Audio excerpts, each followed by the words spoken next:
កម្មវិធីកំពូលអ្នកឆ្លើយថ្នាំមុខ Stop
ឆ្លើយថ្នាំ Move Stop ដែលកម្មវិធីរបស់យើងនៅក្នុងសប្តាហ៍នេះនឹងនាំរំលឹកលោកស្រីនិងកញ្ញាទៅជួបជាមួយនឹងអ្នកដែលឆ្លើយសំណួរពីកម្មវិធីរបស់យើងជាបន្តទៀតហើយយើងនឹងឆ្ពោះដំណើរទៅកាន់ទីនោះប៉ុន្តែនៅក្នុងពេលវេលានេះក៏សូមជម្រាបជូនអំពីលក្ខន្តិកៈនៅក្នុងកម្មវិធីរបស់យើងជាមុនសិនលក្ខន្តិកៈគឺងាយមែនតើដែលលោកអ្នកគ្រាន់តែឆ្លើយនៅសំណួរឲ្យបានត្រឹមត្រូវទាំង10សំណួរនៅក្នុងរយៈពេលមួយដែលត្រឹមត្រូវលោកអ្នកនឹងទទួលបានទឹកប្រាក់10,000 រៀលពីកម្មវិធីរបស់យើងចានៅក្នុងសប្តាហ៍នេះប្លែកទៀតហើយនៅក្នុងកម្មវិធីរបស់យើងចានឹងមានបេសកកម្មមួយមុននឹងយើងទៅឆ្លើយសំណួរទទួលបានទឹកប្រាក់10,000 រៀលពីកម្មវិធីចាបេសកកម្មរបស់យើងនោះគឺជាអ្វី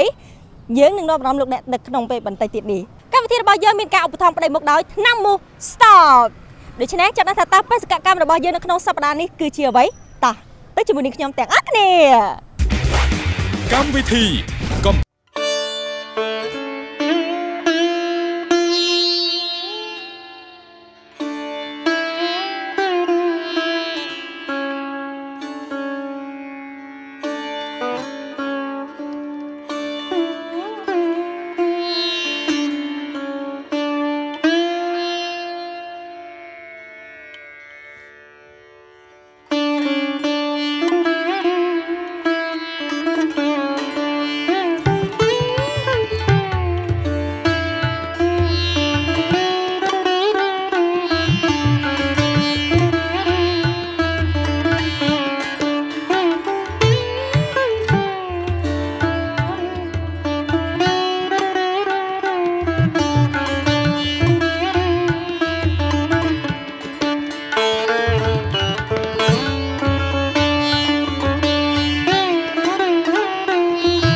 ក្នុងការថែរក្សាបរិស្ថាន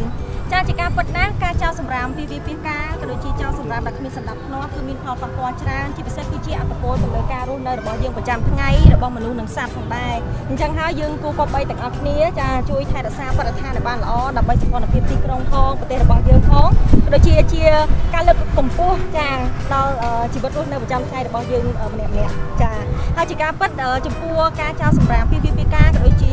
ចោលទៅទីកន្លែងដែលដូចជានៅតាមលូសាធារណៈអញ្ចឹងទៅនៅពេលដែលមានភ្លៀងគ្មានអីមកអញ្ចឹងទៅធ្វើឲ្យកកស្ទះចាកកស្ទះលូលិចទឹកលិចអីចឹងទៅចាអញ្ចឹងការថែរក្សាបរិស្ថានល្អគឺដោយសារតែយើងទាំងអស់គ្នាផងដែរចូលរួមទាំងអស់គ្នាដើម្បីទទួលបាននៅផាសុខភាពនៅប្រចាំថ្ងៃបានល្អចាជាការប៉ុណ្ណាការចោលសម្រាមដែលគ្មានសណ្ដាប់ធ្នាប់គឺផ្ដល់នៅផលប៉ះពាល់យ៉ាងខ្លាំងដែលជាអត្តពលទៅលើការរស់នៅប្រចាំថ្ងៃរបស់មនុស្សយើងផងនិងសត្វដូច្នេះហើយបើសិនជាយើងមានការយកចិត្តទុកដាក់នៅក្នុងការចោលសម្រាមឲ្យបានត្រឹមត្រូវมันធ្វើឲ្យសុខភាពរបស់យើងល្អប៉ុណ្ណោះទេថែមទាំងធ្វើឲ្យទីក្រុងរបស់យើងមានសុខភាពនិងមានភាពស្រស់ស្អាតផងដែរដូច្នេះហើយយើងទាំងអស់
នេះខ្ញុំជាស្រីស្អាតចាស្អាតអត់ស្អាតអរគុណមកនិយាយត្រង់មកនិយាយត្រង់គូស្រឡាញ់តែនគូស្រឡាញ់តែនហើយមានប្រុសស្អាតដូចជាបងកាមេរ៉ាមែនអញ្ចឹងចាសួរឈ្មោះបងតើបងឈ្មោះអ្វីតើបងឆ្លើយយ៉ាងម៉េចឈ្មោះមួយហេងបងមួយហេងចានេះគឺជាចម្លើយរបស់បងហ្នឹងណាជំរាបសួរបងចា ខ្ញុំមកពីកម្មវិធីកម្ពុជាអ្នកឆ្លើយឆ្នាំ Mustop របស់ស្ថានីយ៍ទូរទស្សន៍អាស៊ីអាគ្នេយ៍ចាចង់ឲ្យបងចូលរួមលេងនៅក្នុងកម្មវិធីរបស់យើងគឺសប្បាយមែនតើដែលបងគ្រាន់តែឆ្លើយនៅសំណួរពីកម្មវិធីនិងទទួលបានទឹកប្រាក់ 10,000 រៀលប៉ុន្តែតើតើបងឆ្លើយត្រូវបើបងឆ្លើយខុសក៏យើងមានកាដូវត្ថុអនុស្សាវរីយ៍ជូនបងផងដែរចាអូខេបងចង់ចូលរួមលេងទេចង់ចូលរួមលេងដែរចាដូច្នេះកុំឲ្យបងប្រុសទន្ទឹងរង់ចាំយូរជាមួយនៅសំណួរនេះខ្ញុំសូមសួរតែម្ដងបើសិនជាស្រីស្អាតដូចជានាងខ្ញុំស្អាតអត់ស្អាតស្អាតមែនអូស្អាតមែកំអៀននេះចាហើយប្រុសស្អាតដូចជាបងកាមេរ៉ាមែនខាងនេះចាសួរឈ្មោះរបស់បង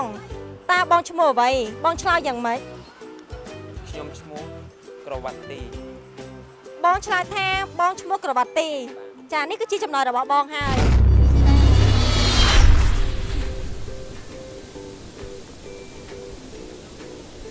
ជំរាបសួរអីចាអីបងរៀបចំឲ្យបានលក់អីណោះហ្នឹងលក់ដាច់អត់អីដាច់ដែរចាដាច់ដែរចានេះខ្ញុំមកពីកម្មវិធីកម្ពុជាអ្នកឆ្លើយឆ្នាំ Mustop ចាចង់ឲ្យអីចូលរួមលេងហ្គេមនៅក្នុងកម្មវិធីរបស់យើងដោយឆ្លើយនៅសំណួរងាយៗនិងទទួលបានទឹកប្រាក់ 10,000 រៀលពីកម្មវិធីអីមានចំណាប់អារម្មណ៍ទេចាអញ្ចឹងសូមជម្រាបជូនអំពីលក្ខខណ្ឌនៅក្នុងកម្មវិធីរបស់យើងគឺអីគ្រាន់តែឆ្លើយនៅសំណួរងាយៗទាំង10សំណួរឲ្យបានត្រឹមត្រូវនិងទទួលបានទឹកប្រាក់ 10,000 រៀលតែបើសិនជាអីឆ្លើយមិនត្រូវទេក៏ទទួលបាននៅកាដូអនុស្សាវរីយ៍ជូនដល់អីផងដែរចាអរគុណច្រើនអីត្រៀមខ្លួនហើយនៅចាហើយសង្ឃឹមបានភាគរយដែលអាចយកលុយ 10,000 រៀលបាន 60% ចុះ 60% ចាអូខេអរគុណច្រើនឥឡូវនេះសូមសាកសួរទៅកាន់អីនៅសំណួរទី1តែម្ដងចាសំណួរទី1ប្រសិនបើនាងខ្ញុំចាបើសិនជាមានស្រីស្អាតដូចជានាងខ្ញុំចាស្អាតអត់អីប៉ុណ្ណឹងស្អាតអីណាចាអីគួរស្រឡាញ់ចាហើយប្រុសស្អាតដូចជាបងកាមេរ៉ាមែនចាសូមសួរឈ្មោះអីថាអីឈ្មោះអ្វីថាអីឆ្លើយយ៉ាងម៉េចដែរចាជាជូអីឈ្មោះជាជូចាអីជូចាចម្លើយរបស់អីគឺអីឆ្លើយឈ្មោះរបស់អីតែម្ដងចាសង្ឃឹមបានភាគរយថាឆ្លើយត្រូវជំនួយទី1ឆ្លើយត្រូវ 90% ដែរចាចំពោះចម្លើយនេះគឺប៉ាត់ជាត្រឹមត្រូវចាអបអរសាទរនៅសំណួរទី1សំណួរទី2ជាបន្តទៀតចាសំណួរទី2គឺឲ្យអីបញ្ចេញនូវសកម្មភាពដូចជារត់ចាដូចហាត់ប្រាណចាអីសម្រុតមកចាអីរត់ក៏នៅតែស្អាតឡើងខ្ជូតចារត់ទៀតចាហើយឈ្មោះជាហត់ហើយចាហត់គាត់ដូចហត់អីហត់ចាแล้วហត់អីแล้วហត់ទៀតចាហត់ដូចជាហត់ចាអីលក់ដាច់អត់ហ្នឹងអីដាច់នេះគឺច្រើនថ្ងៃហ្មងអីចាអញ្ចឹងអីស្ដឹងមកមើលថាខ្ញុំកំពុងតែកាន់អ្វីហើយឈ្មោះអ្វីដែរ stop ចាទុកមូចាឆ្នាំមិនមូ stop ចានេះគឺជាចំណុចរបស់អីហើយចាកំពុងកាត់ធូបមូចាឆ្នាំបាញ់មូ stop ចាឆ្នាំមូឆ្នាំបាញ់មូ sport ចាឆ្នាំបាញ់មូ stop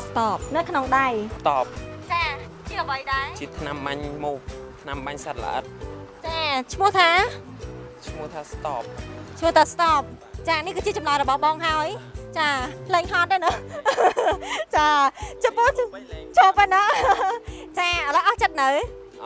អស់ចិត្តហើយឥឡូវនេះខ្ញុំសូមប្រាប់នៅចម្លើយតែម្ដងចំពោះចម្លើយរបស់បងមិនបងអង្គយូរគឺពិតជាត្រឹមត្រូវអបអរសាទរឥឡូវនេះចូលមកកាន់សំណួរទី3ជាបន្តទៀតសំណួរទី3ចាអីព្យាយាមគិតឲ្យបានច្បាស់បើសិនជានាងខ្ញុំឲ្យអីកាន់ថ្នាំបាញ់ Mustop ចាអីបាញ់ហើយត្រៀមបាញ់ហើយបាញ់នៅលើខ្លួនរបស់យកដូចក្អោបដូចទឹកអប់ចឹងចាអីត្រៀមបាញ់បាញ់នៅលើខ្លួនយកដូចក្អោបណាស់ចឹងដូចទឹកអប់ចឹងណាចាអីបាញ់ទៅចាអូខ្ញុំនិយាយលេងអីបាញ់មែនចាសំណួរសួរថាតើអីបាញ់សម្រាប់អ្វីបាញ់នេះសម្រាប់បាញ់សម្រាប់មូសនិងត្រួយសម្រាប់មូសសម្រាប់សត្វល្អិតមូសសត្វចង្រៃកាឡាតសត្វល្អិតនិយាយទៅក៏ត្រូវដែរចាបាញ់យកថាមូសស្បាញ់សម្រាប់សត្វល្អិតនេះគឺជាចម្លើយរបស់អីចាឥឡូវនេះសូមប្រាប់នៅចម្លើយតែម្ដងមិនបងអង្គយូរទេចំពោះចម្លើយនេះគឺពិតជាត្រឹមត្រូវ 100% សំណួរទី4ជាបន្តទៀតសំណួរទី4ពាក់ព័ន្ធជាមួយនឹងចំណេះដឹងទូទៅដូចគ្នាចាព្យាយាមឲ្យបងគិតសឹមឆ្លើយសំណួរទី4សួរថាតើទឹកពុះនៅប៉ុន្មានអង្សាសេទឹកពុះនៅ100អង្សាសេ100អង្សាសេ100អង្សាសេនៅ100អង្សាសេបងស្រីឆ្លើយថាទឹកពុះនៅ100អង្សាសេចាអស់ចិត្តហើយចាអស់ចិត្តហើយនេះខ្ញុំនឹងប្រាប់ចម្លើយនៅក្នុងពេលឥឡូវនេះតែម្ដងគឺពិតជាមិនខុសទេសំណួរទី5សួរថាចាតើបេះដូងមនុស្សយើងស្ថិតនៅខាងណាវិញបេះដូងមនុស្សស្ថិតនៅខាងឆ្វេងបងស្រីឆ្លើយថាបេះដូងមនុស្សស្ថិតនៅខាងឆ្វេងបេះដូងពោពេញដោយអីស្នេហាតែក្តីស្រឡាញ់ចាចំពោះចម្លើយរបស់បងស្រីគាត់បានឆ្លើយថាបេះដូងមនុស្សយើងគឺស្ថិតនៅខាងឆ្វេងដៃចំពោះចម្លើយនេះគឺពិតជាត្រឹមត្រូវចំនួនទី6ជាបន្តទៀតចាព្យាយាមឲ្យអីគិតព្រោះថាពាក្យប៉ុនជាមួយនឹងពាក្យប្រដៅចាពាក្យប្រដៅគឺនាងអើយនាងនួននាងតូចតែខ្លួនសក់វែងដល់ដីតើជាអ្វីអាហ្នឹងពោតផ្លឹកក្រៃពោត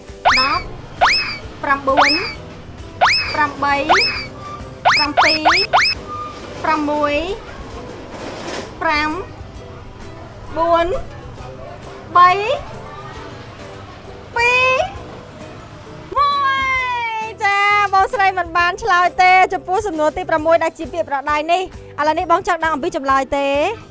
ចាពុតជាស្ដាយមែនតើចម្លើយគឺនេះចិត្តខ្លួនបើបងដើរទៅខាងផ្សារបន្លែនឹងមាននេះគឺស្លឹកគ្រៃពួកដើមតូចហើយសក់វែងឡាយដល់ដីចា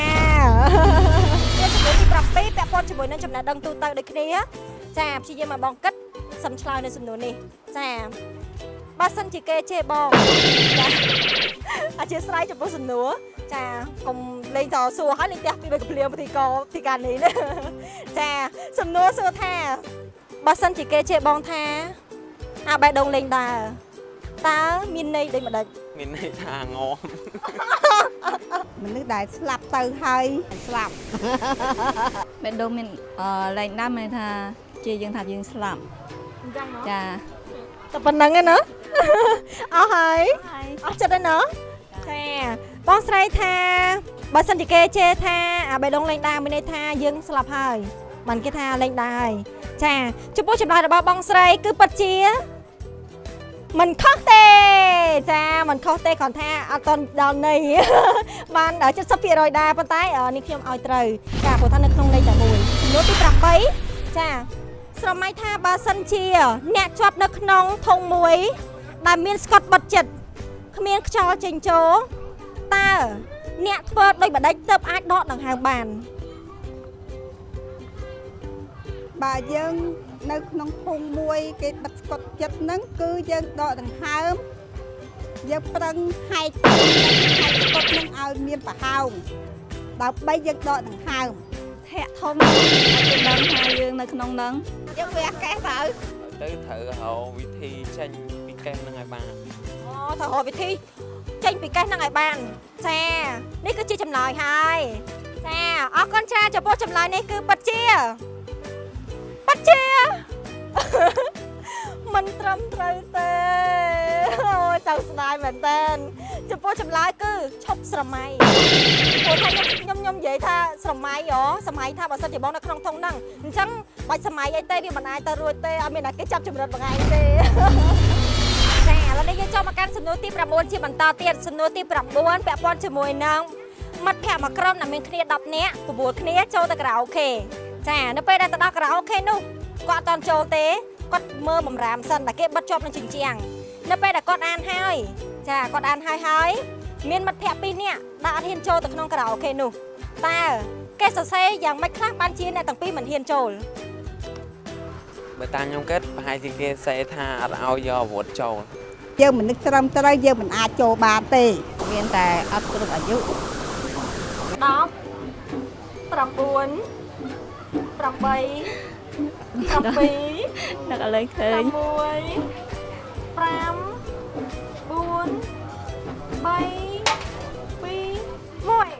ចា បងស្រីនឹកមិនឃើញទេចំពោះសំណួរទី9នេះឥឡូវនេះនាងខ្ញុំសូមប្រាប់នៅចម្លើយតែម្ដងបំរាមដែលគេបិទជាប់នៅជញ្ជាំងនោះគេហាមថាមិនឲ្យយកអាវុធនិងអាវុធចូលចាហើយពីអ្នកនោះគឺ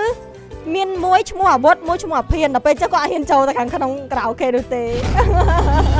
សំណួរទី10ចាពីកម្មវិធីគឺមានថ្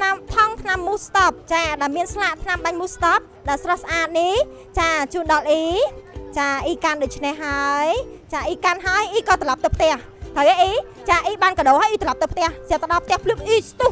ចាចូលទៅក្នុងបន្ទប់ផ្លែតឆែកមើលកាដូទាញថ្នាំមូស្តបមកភ្លាមស្មានថាទឹកអប់ក៏ខកចិត្តពេលនោះខកចិត្តណាចាតែពេលនោះចៃដន្យអីក៏លេចមកខាងស្ដាំដៃក៏ឃើញមូសមួយវងកំពុងតែសម្ដៅមករកអ៊ីក៏បាញ់វាភ្លាមស៊ឹតចាងាប់ព្រាពេញដីហើយពេលនោះទៀតអ៊ីក៏កលេចមកខាងឆ្វេងវិញចាក៏ឃើញកន្លាត3 4ចាតាពេលនោះអ្នកណាជាអ្នកស្លាប់កន្លាតនិងសម្ោចនិងមូសជាអ្នកស្លាប់មូសអ្នកស្លាប់កន្លាតអ្នកស្លាប់ជាអ្នកស្លាប់បងឆ្លើយថាមូសជាអ្នកស្លាប់ចាចំពោះចម្លើយនេះគឺពិតជាត្រឹមត្រូវចាអបអរសាទរអូយខ្ញុំសូមសរសើរបងប្រុសណាបកកែឆ្លើយសំណួរមែនតើឆ្លើយត្រូវសឹងតែទាំងអស់ប៉ុន្តែខុសតែ2សំណួរទេចាអរគុណច្រើនមែនតើបងចាចំពោះការចូលរួមលេងហ្គេមនៅក្នុងកម្មវិធីរបស់យើងឆ្លើយសំណួរងាយទទួលបានទឹកប្រាក់ 10,000 រៀលតែគួរឲ្យសោកស្ដាយបងប្រុសមិនទទួលបានទឹកប្រាក់ 10,000 រៀលក៏ពិតបានក៏មានកាដូពិសេសពីកម្មវិធីរបស់យើងគឺថ្នាំបាញ់មូស្តបក៏ដូចជាធុកមូស្តបជូនដល់បងប្រុសចាអរគុណច្រើនចំពោះបងស្រីដែលបានចូលរួមនៅក្នុងកម្មវិធីរបស់យើងអរគុណទោះបីជាយ៉ាងណាក៏បងស្រីបានឆ្លើយត្រូវច្រើនសំណួរដែរចាអរគុណមានកាដូជូនបងស្រីចាពីថ្នាំបាញ់មូស្តបក៏ដូចជាធុកមូស្តបជូនបងស្រីដែរចាអរគុណច្រើនអ៊ីចំពោះការឆ្លើយសំណួរពីកម្មវិធីរបស់យើងពីកម្មវិធីក៏មានថ្នាំបាញ់មូស្តបក៏ដូចជាធុកមូស្តបជូនដល់អ៊ីផងដែរចាក៏អរគុណអ៊ីចំពោះការចំណាយពេលវេលាចាពីកម្មវិធីរបស់យើងក៏មានកាដូជូនអ៊ីគឺចាថ្នាំបាញ់មូស្តបនិងធុកមូស្តបជូនដល់អ៊ីផងដែរចាអ៊ីមានពាក្យពេចន៍អ្វីដើម្បីថ្លែងទៅដល់អ្នកដែលគាត់មិនទាន់បានចូលរួមលេងនៅក្នុងកម្មវិធីរបស់យើងទេចាសូមអញ្ជើញសូមឲ្យគាត់លេងដែរទៅឲ្យបានទឹកកកែងច្រើនតិចចាអរគុណច្រើនអ៊ីចំពោះការចូលរួមជួយបងអ៊ីសុខភាពល្អសំណាងល្អមានភ្ញៀវចូលច្រើនចាសម្រាប់កាន់តែស្រស់ស្អាតអរគុណច្រើនអ៊ីជំរាបលាចាទស្សនិកជនជាទីគោរពនិងជាទីមេត្រីនៅពេលវេលានេះកម្មវិធីរបស់យើងក៏បានឈានដល់ទីបញ្ចប់ហើយអរគុណច្រើនចំពោះអ្នកដែលគាត់អញ្ជើញចូលរួមលេងនៅក្នុងកម្មវិធីរបស់យើងទោះបីជាគាត់មិនទទួលបានទឹកប្រាក់ 10,000 រៀលក៏ពិតមែនប៉ុន្តែចំពោះចំណេះដឹងទូទៅរបស់គាត់គឺពិតជាទូលំទូលាយមែនទែនចានៅសប្តាហ៍ក្រោយគឺយើងនឹងធ្វើដំណើរទៅកាន់ទីតាំងមួយទៀតដើម្បីស្វែងរកអ្នកដែលឆ្លើយសំណួរត្រឹមត្រូវនៅក្នុងកម្មវិធីរបស់យើងដើម្បីទទួលបានទឹកប្រាក់ 10,000 រៀលពីកម្មវិធីអរគុណច្រើនចំពោះការចំណាយពេលវេលាដ៏មានតម្លៃតាមដានទស្សនាកម្មវិធីរបស់យើងខ្ញុំតាំងពីដើមដល់ចប់ជូនពរលោកអ្នកទាំងអស់គ្នាជួបតែសេចក្តីសុខសុខភាពគ្រប់ក្រុមគ្រួសារនៅក្នុងកម្មវិធីរបស់យើងមិនអាចបំភ្លេចបានឡើយនៅអ្នកដែលធំប្តេជ្ញាមកដែរថ្នាំបាញ់មូស្តបក៏ដូចជាធុកមូស្តបជំរាបលា